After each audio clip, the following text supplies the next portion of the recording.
The Philadelphia Church of God presents the Trumpet Daily.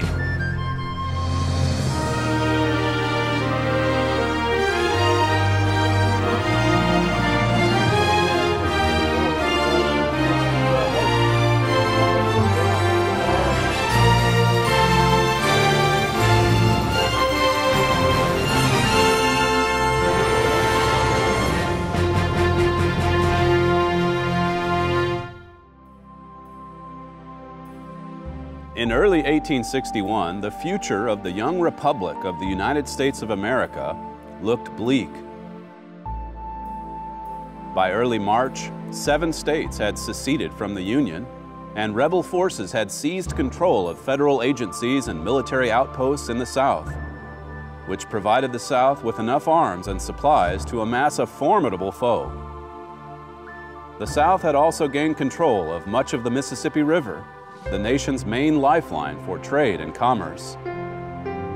Jefferson Davis had taken his oath as President of the so-called Confederate States of America, while the U.S. President, James Buchanan, declared himself to be the last President of the United States. It was into this thunderous storm that President-elect Abraham Lincoln sailed when he stepped into office March 4th, 1861. Though in the eyes of many he was completely unqualified, the task of saving the Union had fallen squarely upon the shoulders of Abraham Lincoln. Before leaving Springfield for Washington, D.C. in February of 1861, President-elect Lincoln made a few impromptu remarks to about 1,000 well-wishers who had gathered to see him off.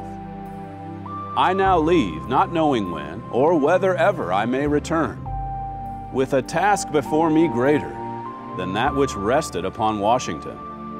Without the assistance of that divine being who ever attended him, I cannot succeed. With that assistance, I cannot fail." 2 years later, in May of 1863, Confederate General Robert E. Lee's army had gained ground in Chancellorsville, Virginia, and Lee was planning his second invasion into the North. In June, Confederate soldiers successfully crossed the Potomac River in Virginia. Lee was aiming for another victory in the North. On July 1st, 1863, Lee's soldiers clashed with the Union Army of the Potomac in a town called Gettysburg. It was the beginning of a brutal 3-day battle in the small Pennsylvanian town. As recounted by the Gettysburg Foundation, on July 3, 1863, Confederate troops attacked the center of the Union line on Cemetery Ridge. After a cannonade raged for about 2 hours, General Robert E. Lee ordered his Confederate infantry to attack. More than 14,000 Confederate troops advanced across the field towards Cemetery Ridge. A deluge of artillery shot and shell raked their lines. Those who moved on toward the ridge advanced under a hail of fire. Of those who made it to the Union line, many fell or were captured in the fighting at the angle near the copse of trees. The attack that became known to history as Pickett's Charge concluded with a Confederate defeat and also ended the Battle of Gettysburg. Over 50,000 soldiers from both sides were killed, wounded, or went missing during those 3 days. To this day, it's the largest battle ever fought in North America.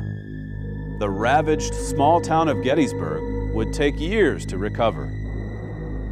Later recognized as the turning point of the war, the battle proved to yield losses from which the South could not recover.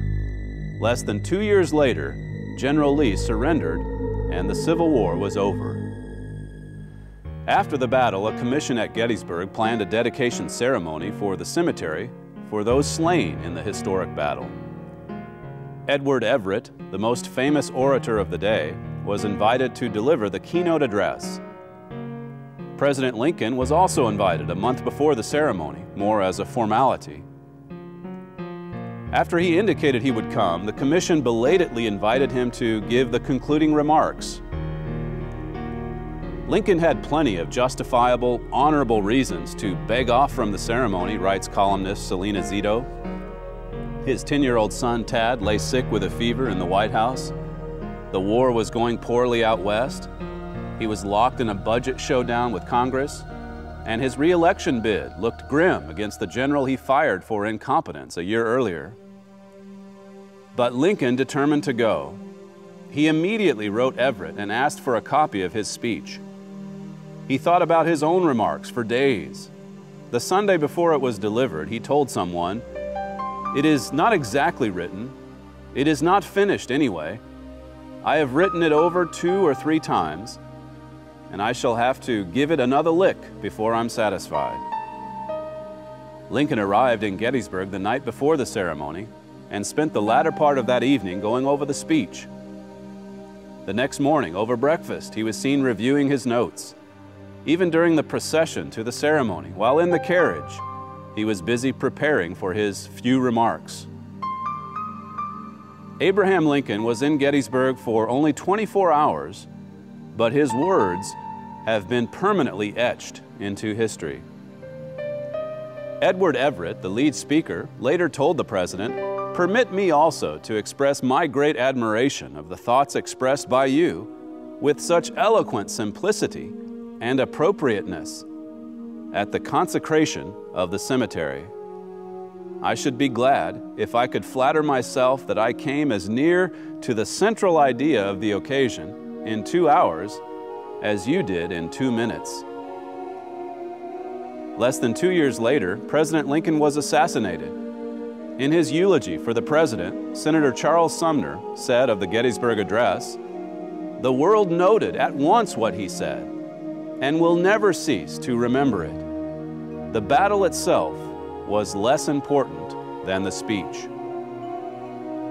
On that clear November day, Lincoln came out before the vast assembly and stepped slowly to the front of the platform. With his hands clasped before him, his natural sadness of expression deepened, his head bowed forward, and his eyes cast to the ground, said Union Army officer E.W. Andrews. The great assembly listened, almost awestruck, as to a voice from the divine oracle. There, before a crowd of approximately 15,000 people, on November 19, 1863, Abraham Lincoln said, "407 years ago, our fathers brought forth upon this continent a new nation, conceived in liberty and dedicated to the proposition that all men are created equal. Now we are engaged in a great civil war, testing whether that nation, or any nation so conceived and so dedicated, can long endure. We are met on a great battlefield of that war. We have come to dedicate a portion of that field as a final resting place for those who gave their lives, that the nation might live. It is altogether fitting and proper that we should do this. But, in a larger sense, we cannot dedicate, we cannot consecrate, we cannot hallow this ground. The brave men, living and dead, who struggled here, have consecrated it far above our poor power to add or detract. The world will little note, nor long remember what we say here, but it can never forget what they did here. It is for us, the living, rather, to be dedicated here to the unfinished work which they who fought here have thus far so nobly advanced. It is rather for us to be here dedicated to the great task remaining before us, that from these honored dead we take increased devotion to that cause for which they here gave the last full measure of devotion, that we here highly resolve that these dead shall not have died in vain, that this nation, under God, shall have a new birth of freedom, and that government of the people, by the people, for the people, shall not perish from the earth."